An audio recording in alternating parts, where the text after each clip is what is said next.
Olá, eu sou o Micael e esse é o canal A Verdade do Evangelho. E nós estamos estudando o livro do Gênesis, a criação e o Deus da criação.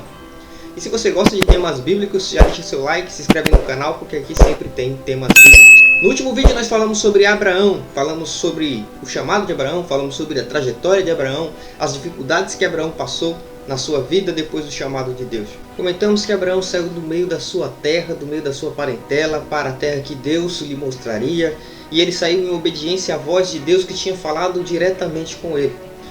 E ele chegou à terra onde Deus tinha mandado, a terra que Deus lhe mostraria, e ali Deus lhe fez promessas, disse que daria toda aquela terra a ele.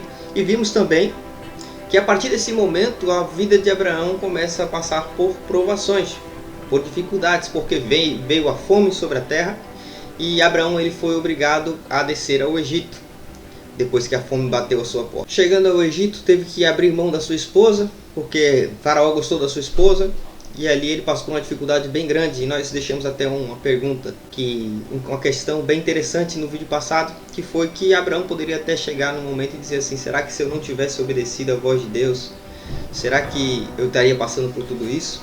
Será que se eu tivesse ficado na terra do meu pai, na terra da minha descendência, será que eu teria passado por fome? Será que eu teria descido ao Egito e teria a minha esposa tomada dessa forma? Então ficou esse questionamento.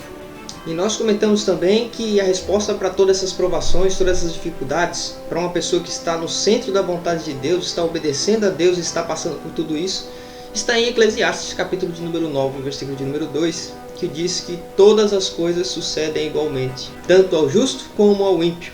Lá em 1 Pedro, capítulo de número 1, versículo de número 7, a Bíblia também compara a nossa fé com o ouro, que também é provado e passa pelo fogo. E essas tentações, essas provações que acontecem na vida do cristão, elas também são para provar a sua fé, para mostrar que a sua fé é verdadeira, que resiste às dificuldades dessa vida. Dando continuidade à história, nós vemos que Deus então fere ao Egito com grandes pragas. Faraó percebe que Sara na verdade era a esposa de Abraão e não irmã, como ele havia dito. E ele questiona Abraão por que fez aquilo, devolve Sara para Abraão e expulsa-o do Egito. Só que ele havia dado bens para Abraão, riquezas a Abraão, quando ele achava que Abraão seria o seu cunhado. Então Abraão ele sai dali com todos os seus bens, com toda a sua fazenda, com toda a riqueza que adquiriu no Egito. E a Bíblia diz que saiu Abraão e Ló, seu sobrinho, do Egito, muito ricos, de forma que a terra não podia comportar o tamanho das suas fazendas de tão ricos que eles saíram do Egito. E existe até um questionamento acerca dessa passagem, que é se Faraó teve tempo para enriquecer a Abraão, para encher Abraão de bens, e teve tempo também para sofrer as penalidades das pragas que Deus mandou para que ele devolvesse Sara a Abraão. Será que Faraó tocou em Sara? Será que Faraó chegou a tocar em Sara?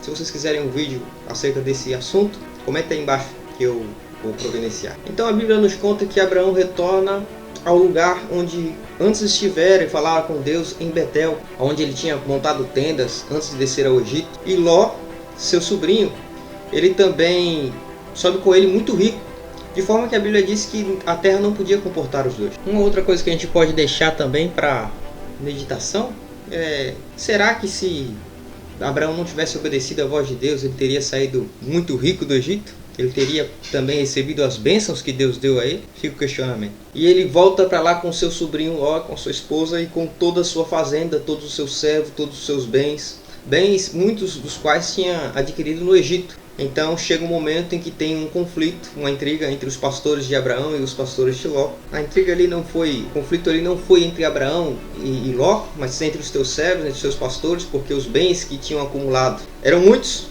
E chega esse momento em que Abraão ele fala para Ló: não haja conflito, não haja intriga entre mim e ti, entre os meus pastores e os seus pastores, e não podemos viver juntos porque os nossos bens são muitos. Vai para um lado que eu vou para o outro. Se você escolher a direita, eu vou para a esquerda. Se você escolher a esquerda, eu vou para a direita. Mas nós não podemos mais habitar juntos, temos que nos separar. E a partir daquele momento, Abraão ele se separa de Ló. Ló olha para as campinas verdes de Sodoma e segue para lá. E Abraão ele vai para o lado oposto. E ali ele se separa. Fato interessante que nós observamos, e até uma qualidade que nós vemos em Abraão, é que ele não briga pelo lado que se deve seguir. Ele deixa que seu sobrinho ele escolha o melhor lado. Na verdade, isso mostra também a confiança que Abraão tinha no Senhor em todo o tempo. Porque é como se Abraão dissesse, se Deus me abençoou no Egito, onde eu estava ali com medo de morrer por causa da minha esposa, Deus pode me abençoar em outros lugares. Então eu não preciso escolher o melhor lugar, porque onde eu estiver Deus vai me abençoar. Mais ou menos isso que eu enxergo nessa passagem.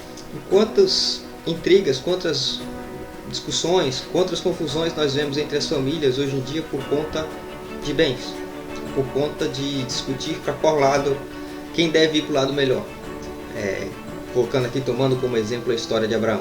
E Abraão ele nos dá um exemplo que tem que ser seguido, que deve ser seguido, acerca de como devemos agir, de como devemos confiar no nosso Deus e como devemos servir o nosso Deus ao longo da nossa caminhada, sabendo que Deus cuida de nós onde quer que nós estejamos. Muitas vezes passando por dificuldades, muitas vezes passando por lutas, porque servir a Deus não nos isenta de passar por lutas, mas confiando que o Senhor nos dá a vitória, nos dá o veredito de tudo que nós passamos. Depois que Abraão ele se separa de Ló, vem a palavra do Senhor a Abraão, renova as promessas que o Senhor tinha feito anteriormente a Abraão, e manda ele levantar a sua visão e mostra toda a terra que daria a ele e a sua descendência, e diz que multiplicaria a sua descendência como o pó da terra, de maneira que se alguém pudesse contar o pó da terra, assim contaria também a sua descendência. E esse foi o capítulo de número 13 do Gênesis. Se você gostou do vídeo, deixa seu like, compartilha, enfim.